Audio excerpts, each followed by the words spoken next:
Hello students. Today we will discuss about second part of life process that is respiration. कल हमने nutrition के बारे में पढ़ा था। न्यूट्रिशन में क्या पढ़ा था कि हमारी बॉडी को एनर्जी की ज़रूरत होती है। जो एनर्जी हमें कहाँ से मिलती है? बाहर के एनवायरनमेंट से, कुछ सोर्सेस से, जैसे कि फूड से। अब ये जो फूड है हमने लिया, उससे एनर्जी मिल रही है, तो उस एनर्जी की फॉर्मेशन के लिए हमें क्या करना होता है? 6 कार्बन मॉलिक्यूल को 3 कार्बन मॉलिक्यूल में कन्वर्ट करना पड़ता है। और जो 3 कार्बन मॉलिक्यूल होता है उसे हम क्या कहते हैं? पायरुवेट कहते हैं। ठीक। कुछ ऐसे होते हैं रिएक्शंस जो ऑक्सीजन की एब्सेंस में होते हैं, उन्हें हम कहते हैं एनारोबिक रेस्पिरेशन। और जो कुछ रिएक्शंस होते हैं ऑक्सीजन की प्रेजेंस में होंगे, उन्हें हम क्या कहेंगे? एरोबिक रेस्पिरेशन कहते हैं। चलिए एक नजर हम यहाँ डायग्राम पे डालते हैं।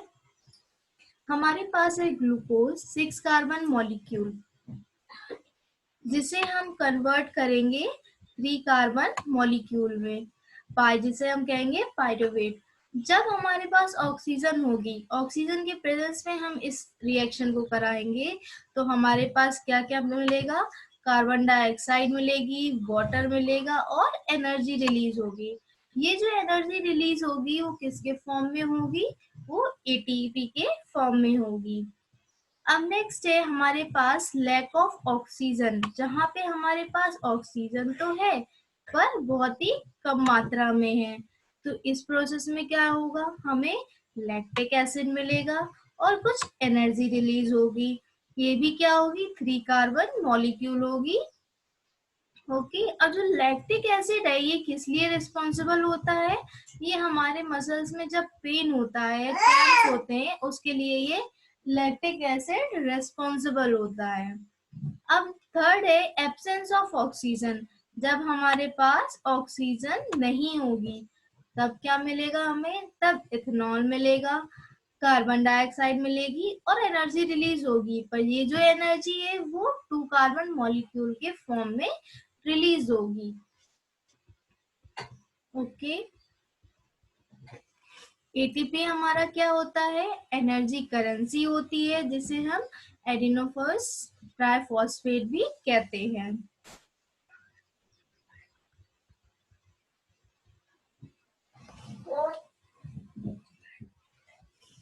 अब हम लोग देखते हैं कि डिफरेंट ऑर्गन्स जो होते हैं वो इस प्रोसेस, रेस्पिरेशन के प्रोसेस को अलग अलग तरीके से करते हैं। कुछ अलग अलग तरीके से करते हैं to ensure there is sufficient intake of oxygen, ताकि उन्हें सफिशिएंट, एक अच्छी मात्रा में ऑक्सीजन मिलती रहे। जो हमारे टेरेस्ट्रियल एनिमल्स होते हैं वो क्या करते हैं? Can breathe the oxygen in the atmosphere. वो डायरेक्टली एटमॉस्फेयर से एयर को ब्रीथ करते हैं, ऑक्सीजन को ब्रीथ करते हैं। लेकिन जो एक्वाटिक एनिमल्स होते हैं वो क्या करते हैं? ऑक्सीजन कहाँ से लेते हैं? डिजोल्व जो होती है वाटर में, वाटर से लेते हैं। जैसे हमें पता है वाटर का फॉर्मूला क्या होता है? H2O होता है। तो इसमें जो ये ऑक्सीजन डिजोल्व है, यही से हमको एक्वाटिक एनिमल्स क्या करते हैं? इसी डिजोल्व ऑक्सीजन से वो लोग लेते हैं। हम लोग प्लांट्स की जैसे बात करें तो डे में क्या होता है? डे में प्लांट्स फोटोसिंथेसिस का प्रोसेस करते हैं क्योंकि उनके पास सनलाइट होती है। पर रात में सनलाइट नहीं होती है, तो वो लोग क्या करते हैं? कार्बन डाइऑक्साइड रिलीज करते हैं और ऑक्सीजन लेते हैं। यहाँ पे नाइट में प्रोसेस ये उल्टा हो जाता है।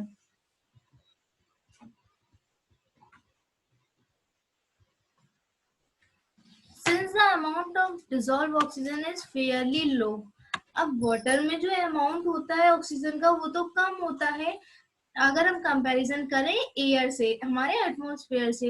तो जो रेट ऑफ ब्रीथिंग होता है एक्वाटिक एनिमल्स का, उनका सांस लेने का जो रेट होता है वो क्या होता है, बहुत जल्दी जल्दी सांस लेते हैं। अगर जल्दी जल्दी नहीं लेंगे तो वो ऑक्सीजन को गेन नहीं कर पाएंगे।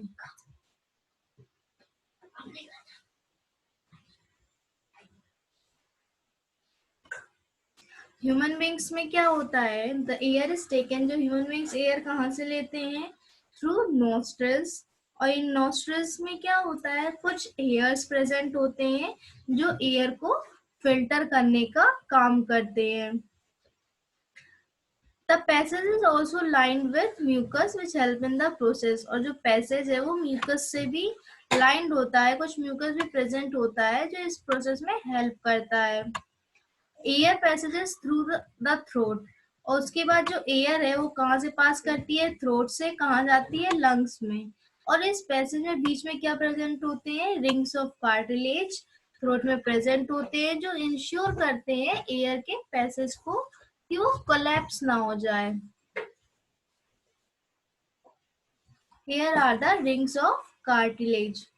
ये क्या हेल्प करते हैं, एयर को कोलैप्स होने से रोकते हैं। उसके बाद जो हमारी ऑक्सीजन है वो कहाँ पे जाती है, लंग्स में जाती है, जहाँ पे ये क्या होती है, इन स्मॉलर स्मॉलर ट्यूब में डिवाइड हो जाती है। सॉरी। उसके बाद ये फाइनली टर्मिनेट होती है, कहाँ जाएगी, बेलून लाइक स्ट्रक्चर में यहाँ जाएगी, जिन्हें हम क्या कहते हैं, एल्वियोली भी कहते हैं। एल्वियोली क्या काम करती है, सरफेस एरिया को बढ़ाती है कि गैसेस का जो एक्सचेंज है वो आराम से हो सके। The walls of alveoli contain an extensive network of blood vessels. जो alveoli की walls होती हैं वो क्या करती हैं, blood vessels के बहुत ही नेटवर्क होते हैं। When we breathe in, we lift our ribs and flatten our diaphragm. जब हम ब्रीथ करते हैं, जब भी हम सांस लेते हैं तो हम क्या करते हैं, हमारी रिब्स को लिफ्ट करते हैं, उसके बाद फ्लैट अपने डायफ्राम को फ्लैट करते हैं। The chest cavity becomes larger as a result, और इसलिए हमारी जो चेस्ट की कैविटी है वो क्या हो जाती है, लार्ज हो जाती है। Because of this air is sucked into the lungs and fills the expanded alveoli. इसकी वजह से एयर क्या होती है, लंग्स में भर जाती है और एल्वेoli को एक्सपेंड कर देती है। जो ब्लड है वो क्या करता है, कार्बन डाइऑक्साइड को पूरी बॉडी में रिलीज करता है एल्वेoli में। And the oxygen in the alveolar air is taken up by blood in the alveolar blood vessels to be transported to all the cells in the body. उसके बाद ये क्या है, पूरी बॉडी में ट्रांसपोर्ट करता है।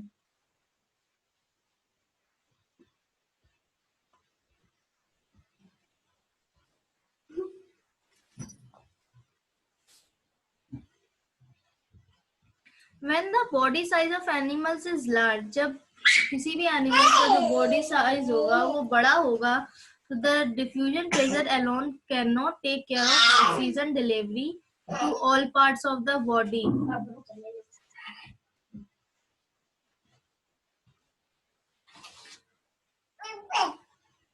Instead, respiratory pigment take up oxygen from the air in the lungs and carry it to the tissues which are deficient in oxygen before releasing it. Respiratory pigment जो होते हैं ऑक्सीजन लेते हैं air से और carry करते हैं tissue तक। वो क्या होते हैं, पहले ऑक्सीजन की कमी होती है उन्हें छोड़ने से पहले। ह्यूमन बींग्स में क्या है, जो रेस्पिरेटरी पिगमेंट है वो क्या होता है, हेमोग्लोबिन होता है, which was very high affinity for oxygen. This pigment is, और ये पिगमेंट कहाँ प्रेजेंट होता है, आरबीसीज में, रेड ब्लड कॉर्टिकल्स में।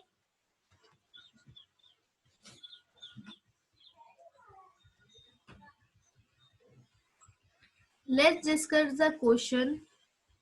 Our first question is, what advantage over an aquatic organism does a terrestrial organism have with regard to obtaining oxygen for respiration? अभी हमने पढ़ा कि और जो एक्वाटिक ऑर्गेनिज्म है वो क्या करते हैं, डिजोल्व जो होती है ऑक्सीजन वाटर में उससे लेते हैं, और टेरेस्ट्रियल ऑर्गेनिज्म डायरेक्ट एटमॉस्फेयर से लेते हैं, इसलिए ये उनके लिए एडवांटेज होता है, उन्हें ज्यादा मेहनत नहीं करनी पड़ती है। What are the different ways in which glucose is oxidized to provide energy in various organisms?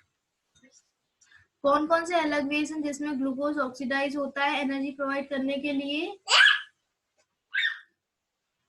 Presence, एक तो हम लोग जब प्रेजेंस ऑफ ऑक्सीजन होता है और एक एब्सेंस ऑफ ऑक्सीजन होता है। How is oxygen and carbon dioxide transported in human beings? Carbon और ऑक्सीजन और कार्बन डाइऑक्साइड कैसे ट्रांसपोर्ट होती है ह्यूमन बींग्स में? ब्लड के थ्रू होती है। Okay. How are the lungs designed in human beings to maximize the area for exchange of gases? Lungs को किस तरह डिजाइन किया गया है? लंग्स में एल्वियोली प्रेजेंट होती हैं, बलून लाइक स्ट्रक्चर होता है जिनका, जो क्या करती है, एरिया को मैक्सिमाइज करती है एक्सचेंज ऑफ गैसेस के लिए, गैसेस इजीली एक्सचेंज होती हैं।